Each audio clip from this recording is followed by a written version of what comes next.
Hi guys, welcome to our channel Coders Arcade. In today's video, we are going to talk about our next topic in robot framework, that is validation of any table using robot framework on any web page. So before we begin, I'm going to show which website we are going to use. So this is the website testautomationpractice.blogspot.com. Here if I scroll down, you can see this HTML table here. We are going to use this table to perform the validation actions.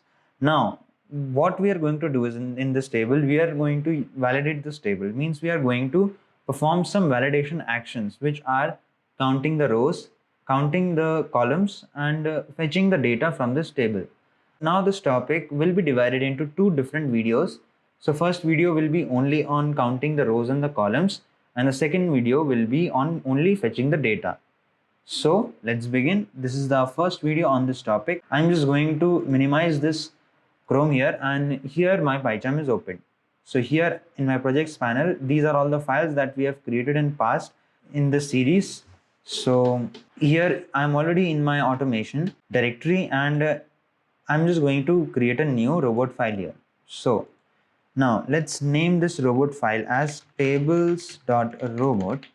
And if I press enter, this will create a new robot file. So tables.robot is a new robot file. Here we are going to write a robot program. So let's begin. So basically, as I have told you before, there are four sections in the robot file. What are those four sections? There is first one is the settings section, then comes the variable section, then comes the test cases section, and then comes the keyword section. Now, we are not going to use all the sections in this video just because we won't be creating any variables or we won't be creating any keywords. So I'm just going to delete this variables and the keyword section, and I'm only going to use the settings section and the test cases section. So let's begin with the settings section. So in settings section, we provide the library. So what is the name of our library? It is Selenium library. So how we can write that? First we need to write the library, and then after two tabs we are going to specify the name of our library. So Selenium library is the name of our library, and then we are directly going to jump onto our test cases.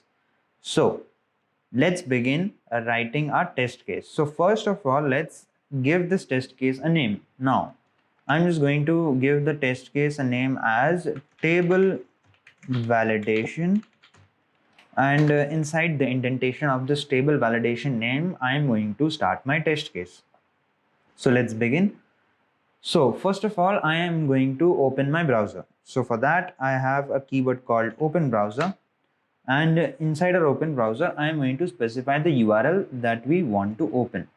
So here I'm going to copy this URL, and here I'm going to paste the URL, and after one tab or two tabs as required, you need to give the name of a browser. So name of a browser is Chrome.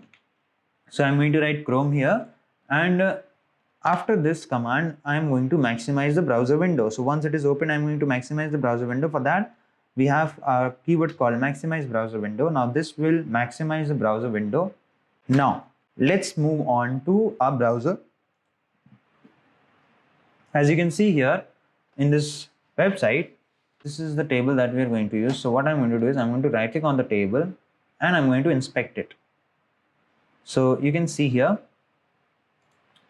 you need to find a tag called table. So once you find that tag, if you hover your mouse onto it, your table on the left hand side will be highlighted.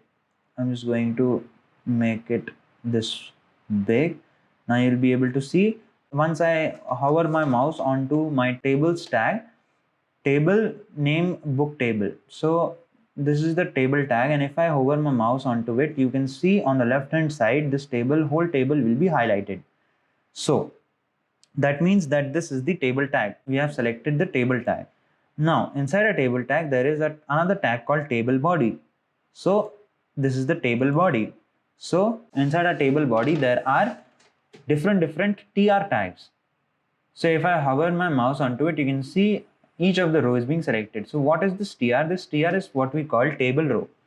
So if I hover my mouse over any tr, that particular table row will be highlighted on the left hand side. Now if I expand this first tr, you can see there is some more tags inside our tr, which is th. Now this th means table head. So you can see on the left hand side, this book name is highlighted. Actually, this book name is written in bold. So that means this is the table heading. So that is why it is inside a table head, the th tag here.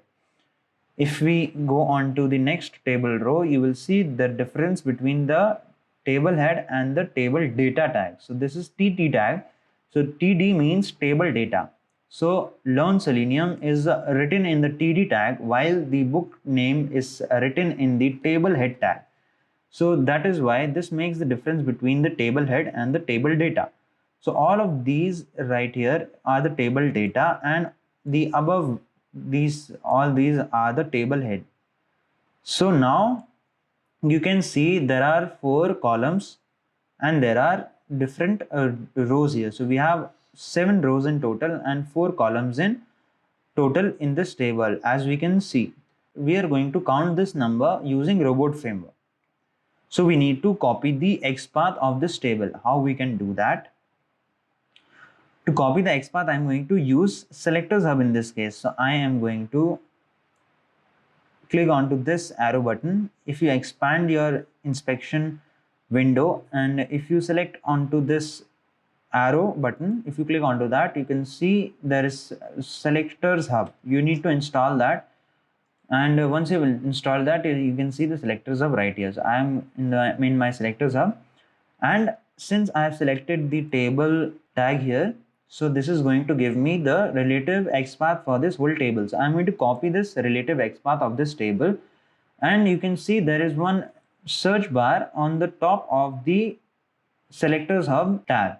So if you paste this copied XPath of the whole table and if you press enter, now I'm going to make this window small. You can see that on the left hand side, our whole table is being highlighted with these yellow dotted lines. What these yellow dotted lines means that you have selected the XPath for this whole table right here, that we have done here using our selectors hub, right? Now, if you go back onto your address bar here, and if you start typing, and then if you write / and t body, if you press enter, again nothing will happen. The same whole table will be selected, highlighted with using the orange dotted lines. Now again, after table body, t body, if you write again / and then if you write tr and if you press enter, this will highlight all the rows that are present in the table with the blue dotted lines. So now this differentiates the table row with the table head. So this orange line is only selecting the table head, while the other blue lines are selecting the individual rows here. So this is separating, this is telling us that this is the table data and this is the table head, which are in the different rows. All right. So now we need to count the total number of rows here. So since all the rows have been selected, I'm just going to copy this whole XPath from here, this address bar.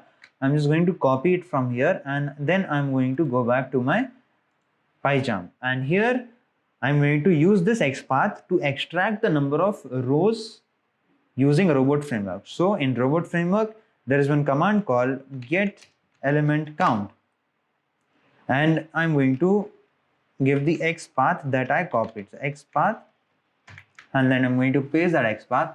So now what this will do is, this will count the number of elements that is selected. So each row is one element right now because we have only selected the whole row.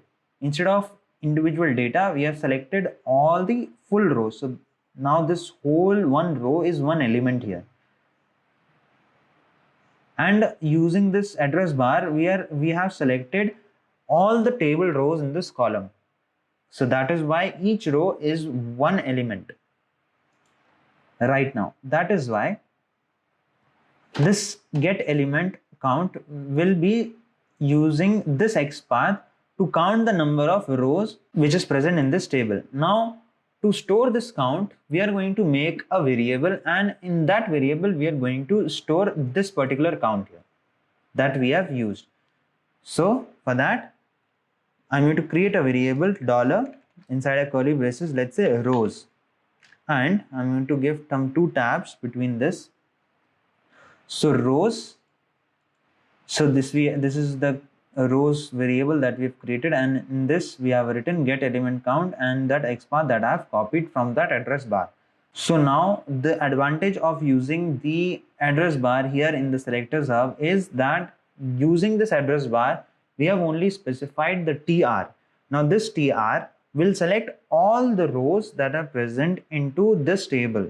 So this way we have selected all the table. Now suppose that if you want to select only one table row, then here inside the TR, after TR you can just give the square brackets, and here if you write 1 and if you press enter, only the first table row here will be highlighted. That means we have selected the first table row. Now if I change this number to 2, and you will see here now the second table row has been highlighted. Now if I change this number to 3, now this third row will be highlighted. So now using this brackets with TR, we are going to select that particular table row. Now since we are using only TR, it will select all the table rows that are present in the table. So this is the advantage of using this address bar. We can select multiple number of rows at a time, and we can copy that multiple number of rows XPath, and we can give that XPath here in our PyCharm as a locator, so that this get element count can count the number of element which are selected, and then that count will be put into this rows variable. Now this is the way that you can use to fetch the number of rows from a given table. Now let's fetch the number of columns also. So here as you can see, after TR I'm just going to give one more forward slash, and I'm going to write here TH, and if I press enter, now you can see that there is vertical lines present on each of the column. Now this is what this is doing. This is selecting these 4 columns individually. Why we have given TH? Because the first row contained TH, that is table head. If I say here TD and if I press enter, now what this will do is, instead of selecting the table elements from the first row, it is going to select the remaining TD, all the TD from the table. We don't want all the TD, because now each of this selection, each of this selected block is one element. So now if I use this XPath, this is going to give me, this is going to count all the elements that are selected here. So each of these elements will be counted instead of the number of columns. So to find the number of columns, we just need to select all the columns on the first row. So how we can do that? Since all the columns in the first row was using TH, so we are going to write here TH, and then if I press enter, this is going to select only the first row columns, and it will going to fetch the number of columns that are present onto only this first row. Now again I'll go back to my PyCharm here, and I'm going to create another variable for my columns here. So again I'll write columns, and here I'm just going to again write get element count, and then I'm going to give the XPath. I'm just going to paste the XPath, which is TH in this case. So what this will do is, this first line will count the number of rows in that particular table, and the second line will going to calculate the number of columns that are present in the table. Now we need to print both of these variables that we have used to store this count. So how we can do that? We can just write log to console. So this is the print statement in robot framework. So we write log to console, and then we need to specify that particular variable that we want to print. So I'm going to paste this, and I'm going to again copy this whole thing, and I'm going to paste this. Now instead of this, we are going to write columns, and by this we have completed our program. So this will open the browser, this will go onto this website here, and this will be opened onto our Chrome browser. Once it is open, it will maximize the browser window. Then it is going to count the number of rows in this particular table. So using this get element count, this XPath of all the rows that being selected onto that table, that number of rows will be counted and that count will be saved into this row. Similarly, using this element here, this command here, get element count, this will count the number of columns in the first row and that count will be saved onto this variable right here. And then we just printed both of the variables that we have used to count the number of elements, or you can say the number of rows and the columns here. So now let's try running this and see if our program is right or wrong. So already I'm in my automation folder this time. So I'm just going to directly write here a robot and my name of our file. So tables.robot is the name of my file. And if I press enter, it will take some time to open it. And we are not going to see any changes it makes because we are not doing any of that. We are just counting the number of rows and columns passively onto our website, onto that particular table here. This table here. So I'm going to close this and you can see that our test is passed, and you can see here first it counted the number of rows. So there are 7 number of rows, and on second you can see it counted 4 number of columns here. Let's count the correct numbers of rows and columns here. So 1 2 3 4, so 4 columns are there, which is correct, and 1 2 3 4 5 6 7, so there are 7 number of rows here. So as you can see, our program is written, our test is passed, and it is showing us the correct number of rows and columns. So this is the number of rows and this is the number of columns here. So by this, I hope that you have understood the logic behind this table here.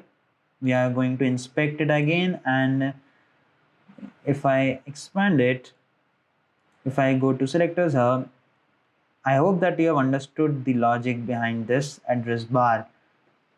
This address bar is very important to select multiple number of similar things. So you need to keep this in your mind. This is very important.